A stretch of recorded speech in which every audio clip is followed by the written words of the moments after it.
Hi friends, good morning. ತುಂಬ ಈಸಿಯಾಗಿ, ತುಂಬ ಕ್ವಿಕ್ಕಾಗಿ ಹಾಗೆ ತುಂಬ ಟೇಸ್ಟಿಯಾಗಿ ಮೀನು ಸಾಂಬಾರು ಮಾಡೋದು ಹೇಗೆ ಅಂತ ನಾನು ನಿಮಗೆ ಇವತ್ತಿಲ್ಲಿ ತೋರಿಸ್ತಾ ಇದ್ದೀನಿ. ಹೋಟೆಲ್ಗಳಲ್ಲೆಲ್ಲ ಊಟ ಮಾಡೋದಕ್ಕಿಂತ ಮೀನು ಸಾಂಬಾರನ್ನ ನಾವೇ ಹೀಗೆ ಮನೆಯಲ್ಲೇ ತುಂಬ ಈಸಿಯಾಗಿ ಮಾಡ್ಕೊಂಡು ಊಟ ಮಾಡಿದರೆ ತುಂಬ ಟೇಸ್ಟಿಯಾಗಿರುತ್ತೆ, ಹಾಗೆ ತುಂಬ ಹೈಜಿನಿಕ್ ಆಗಿ ಕೂಡ ಇರುತ್ತೆ. ನಾನಿಲ್ಲಿ ಸುಮಾರು 1 kg 200 ಗ್ರಾಮಷ್ಟು ಮೀನು ತೊಗೊಂಡಿದ್ದೀನಿ. ಹಾಗೆ ಇಲ್ಲಿ ಮೀನಿಗೆ ಸ್ವಲ್ಪ ಅರಿಶಿನ ಪುಡಿ ಮತ್ತು ಹುಣಸೆಹಣ್ಣು ಹಾಕಿಬಿಟ್ಟು ಒಂದು 1/2 hour ನೆನೆಸಿ ಇಡಬೇಕು.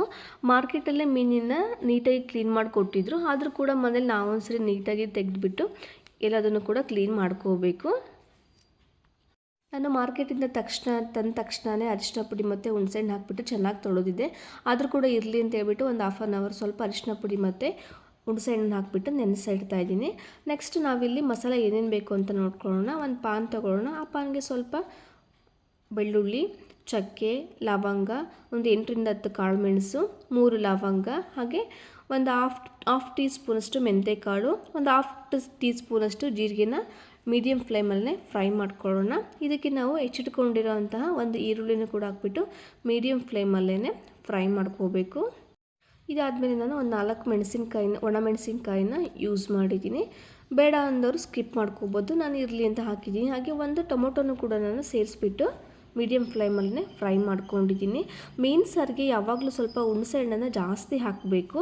ಮೀನು ಸಾಂಬಾರು ಹುಳಿ ಇದ್ದರೆ ಅಥವಾ ಹುಳಿ ಮುಂದಾಗಿದ್ದರೆ ತುಂಬ ಟೇಸ್ಟಿಯಾಗಿರುತ್ತೆ. ಹಾಗಾಗಿ ನಾನಿಲ್ಲಿ ಸ್ವಲ್ಪ ಜಾಸ್ತಿ ಅಂದರೆ ಒಂದು 2 ಗಾತ್ರದ ನಿಂಬೆಹಣ್ಣಷ್ಟನ್ನು ಹುಣಸೆ ಹಣ್ಣನ್ನು ಯೂಸ್ ಮಾಡಿದ್ದೀನಿ.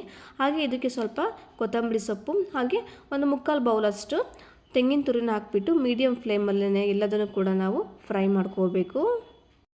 ಇದೆಲ್ಲ ಫ್ರೈಗಾದಮೇಲೆ ತಣ್ಣಗಾಗೋದಕ್ಕೆ ಬಿಡಬೇಕು. ನೆಕ್ಸ್ಟು ಒಂದು ಜಾರ್ಗೆ ಏನು ನಾವು ಫ್ರೈ ಮಾಡ್ಕೊಂಡಿರೋ ಮಸಾಲೆ ಇದೆ ಎಲ್ಲದನ್ನು ಕೂಡ ಹಾಕ್ಕೊಂಡು ಇದಕ್ಕೆ ನಾನು 2 ಟೇಬಲ್ ಸ್ಪೂನಷ್ಟು ಖಾರದ ಪುಡಿ, ಹಾಗೆ 1.5 ಟೇಬಲ್ ಸ್ಪೂನಷ್ಟು ನಾವು ಮನೆಗೆ ಏನು ಸಾಂಬಾರು ಪುಡಿ ಬಳಸ್ತೀವಿ ಆ ಸಾಂಬಾರು ಪೌಡರ್, ಹಾಗೆ 1.5 ಟೇಬಲ್ ಸ್ಪೂನಷ್ಟು ಧನಿಯಾ ಪುಡಿ, ಹಾಗೆ ಸ್ವಲ್ಪ ಅರಿಶಿನ ಪುಡಿನ ಹಾಕಿಬಿಟ್ಟು ಗ್ರೈಂಡ್ ಮಾಡಿ ಇಟ್ಕೋಬೇಕು. ನುಣ್ಣಗೆ ಗ್ರೈಂಡ್ ಮಾಡಿದ್ದಾದಮೇಲೆ ನೆಕ್ಸ್ಟ್ ನಾವಿಲ್ಲಿ ಅದೇ ಪಾನ್ ತಗೊಂಡು ಪಾನ್ಗೆ ಸ್ವಲ್ಪ ಎಣ್ಣೆ ಹಾಕಿಬಿಟ್ಟು ಸ್ವಲ್ಪ ಸಾಸಿವೆನ ಸಿಡಿಸ್ಬಿಟ್ಟು ಹಾಗೆ 2 ಹೆಸರು ಕರಿಬೇವಿನ ಸೊಪ್ಪು ಹಾಕ್ಬಿಟ್ಟು ಫ್ರೈ ಮಾಡ್ಕೋಬೇಕು. ಎಲ್ಲರೂ ಕೂಡ ಅವ್ರವ್ರದ್ದೇ ಆದಂಥ ಸ್ಟೈಲಲ್ಲಿ ಅವ್ರವ್ರದ್ದೇ ಆದಂಥ ಡಿಫ್ರೆಂಟ್ ಟೇಸ್ಟಾಗಿ ಮೀನು ಸಾಂಬಾರು ಮಾಡ್ತಾರೆ. ನಾನಿಲ್ಲಿ ನಮ್ಮ ಕಡೆ ನಾವು ಹೇಗೆ ಮಾಡ್ತೀವಿ, ನಮ್ಮದು ಯಾವುದು ಸ್ಟೈಲಲ್ಲಿ ನಾವು ಫಿಶ್ ಸಾಂಬಾರು ಮಾಡ್ತೀವಿ ಅಂತ ತೋರಿಸ್ತಾ ಇದ್ದೀನಿ. ಇದಕ್ಕೆ ಹೆಚ್ಚಿಟ್ಕೊಂಡಿರೋವಂಥ ಒಂದು ಮೀಡಿಯಮ್ ಸೈಜ್ ಈರುಳ್ಳಿನ ಹಾಕ್ಬಿಟ್ಟು ಮೀಡಿಯಮ್ ಫ್ಲೇಮಲ್ಲೇ ಫ್ರೈ ಮಾಡ್ಕೋಬೇಕು. ಇದಾದಮೇಲೆ ನಾವು ಏನು ರುಬ್ಬಿಟ್ಕೊಂಡಿರೋಂಥ ಮಸಾಲ ಇದೆ ಆ ಮಸಾಲನ ಸೇರಿಸಬೇಕು. ರುಬ್ಬಿಟ್ಕೊಂಡಿರೋಂತಹ ಮಸಾಲನ ಎಲ್ಲದನ್ನು ಸೇರಿಸಿ ಮಿಕ್ಸ್ ಮಾಡಬೇಕು. ನಮಗೆ ಎಷ್ಟು ಮಿಶ್ರಣದಲ್ಲಿ ನೀರು ಬೇಕೋ ಅಷ್ಟು ನಾವು ನೀರನ್ನು ಆ್ಯಡ್ ಮಾಡ್ಕೋಬೇಕು.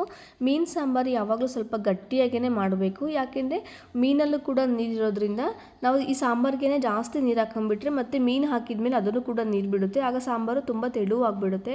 ಹಾಗಾಗಿ ನಾವು ಮೀನು ಸಾಂಬಾರನ್ನ ಮಾಡುವಾಗ ಯಾವಾಗಲೂ ಸ್ವಲ್ಪ ಗಟ್ಟಿಯಾಗೇ ಮೀನು ಸಾಂಬಾರನ್ನ ಮಾಡ್ಕೋಬೇಕು.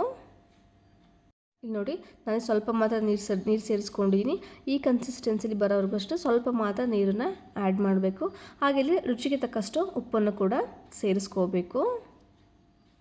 ಇಷ್ಟೆಲ್ಲ ಆದಮೇಲೆ ಲಿಡ್ಡನ್ನ ಕ್ಲೋಸ್ ಮಾಡಿಬಿಟ್ಟು ಮೀನು ಸಾಂಬಾರನ್ನ ಚೆನ್ನಾಗಿ ಕುದಿಸ್ಕೋಬೇಕು. ಚೆನ್ನಾಗಿ ಅಂದರೆ ಫುಲ್ ಜಾಸ್ತಿನೇ ಕುದಿಬೇಕು. ನೆಕ್ಸ್ಟ್ ನಾನಿಲ್ಲಿ ಏನು ಅರಿಶಿನ ಪುಡಿ ಮತ್ತು ಹುಣಸೆ ಹಣ್ಣನ್ನು ಹಾಕಿ ಇಟ್ಕೊಂಡಿದ್ದೀನಿ. ಈ ಮೀನನ್ನೆಲ್ಲ ತೆಕ್ಕೊಳ್ತಾ ಇದ್ದೀನಿ. ಈ ಮೀನಲ್ಲಿ ಯಾವುದೇ ರೀತಿ ನೀರಿನ ಅಂಶ ಇರಬಾರ್ದು, ಹಾಗೆ ನೀಟಾಗಿ ತೆಗೆದಿಡ್ಕೋಬೇಕು. ಫ್ರೆಂಡ್ಸ್, ಮಕ್ಕಳ ಆರೋಗ್ಯಕ್ಕೆ ಈ ಮೀನು ಸಾಂಬಾರು ಎಷ್ಟು ತುಂಬ ಯೂಸ್ಫುಲ್ ಇದೆ, ಯಾಕೆಂದರೆ ಈ ಮೀನಿನಲ್ಲಿ ಒಮೆಗಾ 3 ಕಂಟೆಂಟ್ಸ್ ತುಂಬ ಜಾಸ್ತಿ ಇದೆ. ಹಾಗಾಗಿ ಚಿಕನ್ನು ಮತ್ತು ಮಟನ್ ಈ ಥರದನ್ನೆಲ್ಲ ಜಾಸ್ತಿ ತಿನ್ನೋದಕ್ಕಿಂತ ನಾವು ಯಾವಾಗಲೂ ಕೂಡ ಮೀನು ಸಾಂಬಾರನ್ನ ಮನೆಯಲ್ಲಿ ಜಾಸ್ತಿ ಬಳಸ್ತಾ ಇರಬೇಕು. ನಮ್ಮನೇಲಿ ಎಲ್ರಿಗೂ ಕೂಡ ಮೀನು ಸಾಂಬಾರು ಅಂದರೆ ತುಂಬಾ ಇಷ್ಟ. ನಾನು ಆವಾಗ ಮನೇಲಿ ಮೀನು ಸಾಂಬಾರನ್ನ ಮಾಡ್ತಾಯಿರ್ತೀನಿ. ಈಗ ಸಾಂಬಾರೆಲ್ಲ ಕುದ್ದಾಗಿದೆ. ಈ ಸಾಂಬಾರು ಚೆನ್ನಾಗಿ ಕುದ್ಮೇಲೆ ಹೀಗೆ ಒಂದೊಂದೇ ಮೀನುಗಳನ್ನೆಲ್ಲ ಹಾಕಬೇಕು. ಮೀನನ್ನೆಲ್ಲ ಹಾಕಿದ ಮೇಲೆ ನಾವು ಸಾಂಬಾರನ್ನ ಯಾವುದೇ ಕಾರಣಕ್ಕೂ ಕುದಿಸಬಾರ್ದು. ಚೆನ್ನಾಗಿ ಕುದ್ದಿರೋವಂಥ ಸಾಂಬಾರಿಗೆ ಈ ಎಲ್ಲ ಮೀನುಗಳನ್ನ ಒಂದೊಂದು ಹಾಕಿಬಿಟ್ಟು ಗ್ಯಾಸ್ ಸ್ಟವ್ ಆಫ್ ಮಾಡಿ ಲಿಡ್ಡನ್ನು ಕ್ಲೋಸ್ ಮಾಡಿ ಒಂದು 2 hours ಆದಮೇಲೆ ಲಿಡ್ಡನ್ನು ಓಪನ್ ಮಾಡಿ. ನಾನಿಲ್ಲಿ ಸಂಜೆ ಮೀನು ಸಾಂಬಾರನ್ನ ಊಟ ಮಾಡೋದು ಅಂತಂದರೆ ಯಾವಾಗಲೂ 3 ಗಂಟೆ ಅಥವಾ 4 ಗಂಟೆ ಹಂಗೆ ಮಾಡಿ ಇಟ್ಬಿಟ್ಟಿರ್ತೀನಿ.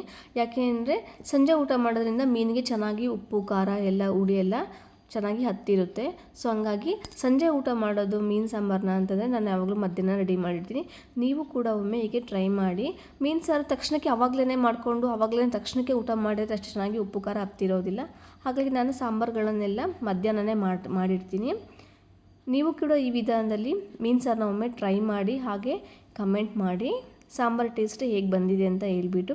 ಹಾಗೆ ಫ್ರೆಂಡ್ಸ್, ನೀವಿನ್ನೂ ನನ್ನ ಚಾನಲ್ಗೆ ಸಬ್ಸ್ಕ್ರೈಬ್ ಆಗಿಲ್ಲ ಅಂದರೆ ಪ್ಲೀಸ್ ಸಬ್ಸ್ಕ್ರೈಬ್ ಮಾಡಿ ಹಾಗೂ ಲೈಕ್ ಮಾಡಿ. Thank you.